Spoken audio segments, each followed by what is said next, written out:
안녕하십니까, 정인태입니다. 교주 주변에 불량배 있나? 누가 험악한 협박하나?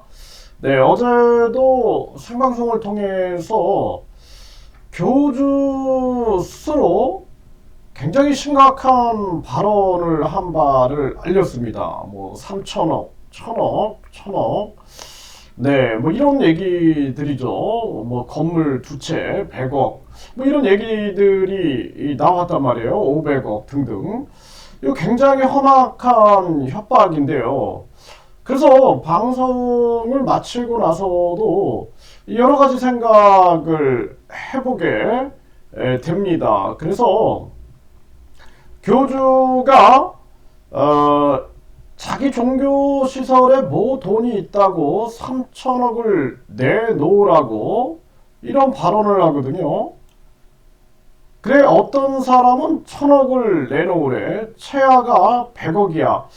그래서 여기 보게 되면은 3천억을 내놓으라고 하고, 또 어떤 사람, 이게 또 다른 사람이죠. 1,000억 원을 내놓으라고 해. 최하가 100억이야. 나중에는 100억이 없다 하니까 저 건물 두 개만 달래. 그게 하나에 40억짜리. 그거 하면 안티 안 하겠대. 이런 얘기를 하고 있습니다. 그런데 이 얘기 속에 보면은 사냥꾼들이 달라붙어, 그리고 종교시설 저희가 다 팔아먹겠대.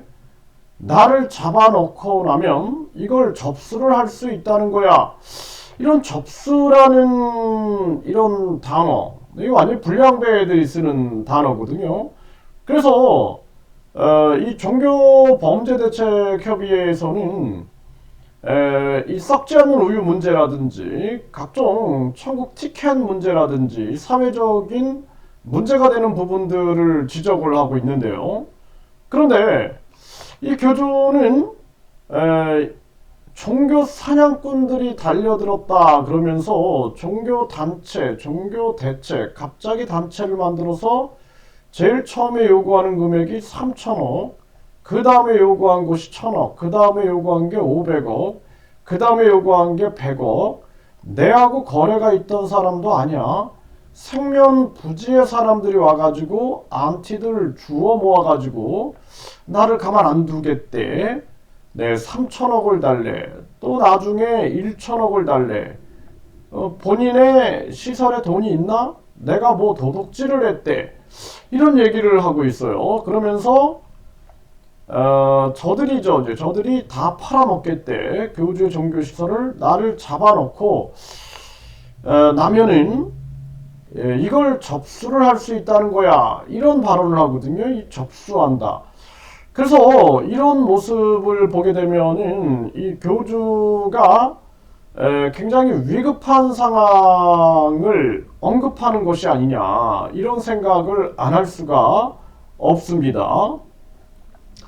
그래서 여기 보면은 뭐 건물을 두 채 달라라는 이 발언도 그렇고, 접수할 거다, 뭐 잡아놓고 나면은 접수를 한다, 이게 뭔가 이 목적이 있는 것처럼 발언을 하고 있거든요.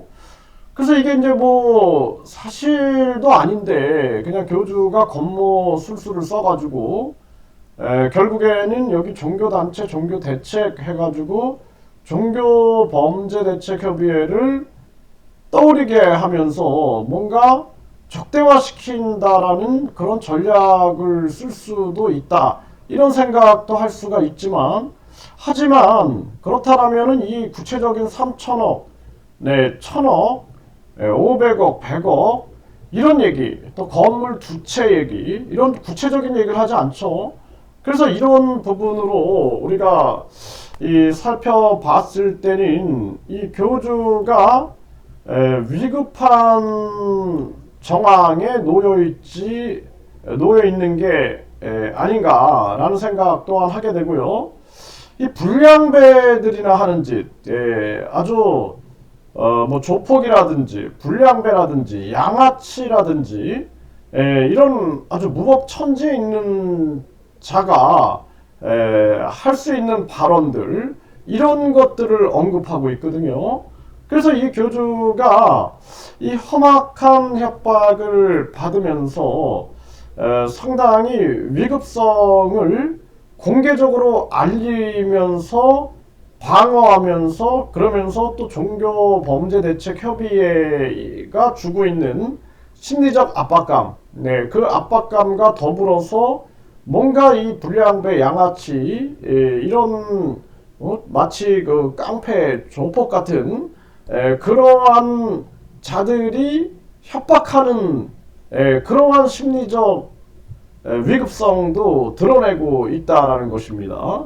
그래서 이러한 부분들을 주변 측근들은 철저하게 검증을 해야 되지 않겠느냐 이런 생각을 해보게 되고요. 그래서 뭐 종교범죄대책협의회에서는 오인할 해서는 안 되기 때문에 성명서를 발표했고요. 그래서 교주는 거기에 대해서 이제 답변을 해야 할 그러한 부분이 남아 있는 것이죠. 답변을 안 한다라면은 결국에는 뭔가 이 본인도 더 앞으로 뒤로 갈 수 없는 그런 사면 초과적 상황에 놓여져 있는 그러한 정황이 아닌가라는 생각을 안 할 수가 없습니다. 그리고 어제도 제가 말씀드렸던 것처럼 결국에는 이 파장이 3천억, 누가 이 3천억을 협박당하고 있다 그러면은요, 이거는 여러 가지 생각을 할 수가 있는 거예요. 이 3천억을 협박한다 그러면은 뭔가를 아는 사람이다라는 거죠. 그런데 이 3천억을 협박을 하는 근거가 뭐냐. 그리고 교주도 마찬가지죠. 왜 이런 얘기를 공개적으로 하고 있느냐라는 거예요. 이거는 경찰, 검찰이 이거 굉장히 눈여겨볼 수밖에 없는 정황이고, 정치권에서도 심지어는 뭐 경제 영역에 있는 이러한 사람들, 또 뭐 우리나라의 많은 그러한 법조계에 있는 사람들도 유심히 볼 수밖에 없는 그러한 정황이거든요. 3천억, 1천억, 뭐 건물 두 채, 엄청난 협박적 상황인데요. 이런 발언을 공개적으로 한 교주의 그 의도, 그리고 이것을 교주 혼자 결정해서 하지는 않았을 거다. 저는 그렇게 생각을 합니다. 뭔가 최측근들 간에 뭔가의 논의가 있었고, 그것을 이제는 우리가 공개적으로 폭로하지 않으면 안 될 그런 정황, 긴박함, 이런 것들이 이제 함께 놓여져 있는 정황이 아니냐, 이렇게 볼 수가 있고, 또 교주의 공판기일이 다음 주예요. 다음 주 수요일인데, 이렇게 되면은 뭐 일주일 정도밖에 남지 않았거든요. 그래서 뭔가 이런 정황, 저런 정황 속에서 긴박함, 위급함, 이런 것들이 느껴지고 있다라는 것입니다. 그래서 교주 주변에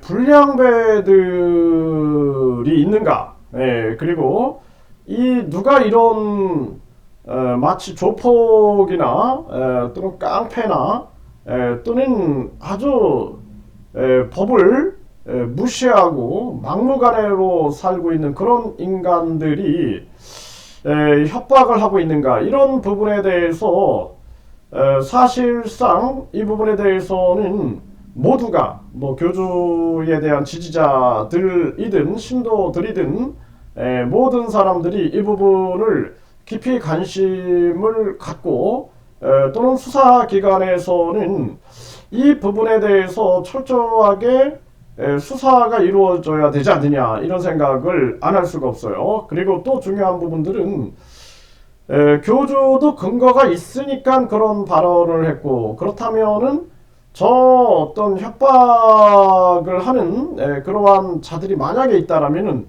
그들 또한 무슨 근거를 가지고 협박을 한 것이 아니냐, 뜬구름 잡듯이 가가지고 뭐 3천억, 뭐 1천억, 500억, 뭐 100억, 뭐 이런 얘기를 하지는 않지 않겠는가. 일반인들 건물 두 채 뭐 접수한다, 뭐 잡아놓고 접수한다 이런 발언들, 그리고 교주가 아주 이것을 공개적으로 세상에 터뜨리는 것은 이거는 뭔가 공개적으로 싸워야 할 단계에 이르렀다라는 그러한 결정이 있었던 것은 아닌가라는 생각 또한 해보게 됩니다. 그래서 이 부분에 대해서는 사실 심각성이 크다. 우리 사회에 미치는 파장, 이걸 함께 우리가 주목을 하지 않으면 안 되겠다 싶어 이렇게 영상을 찍어 봤습니다.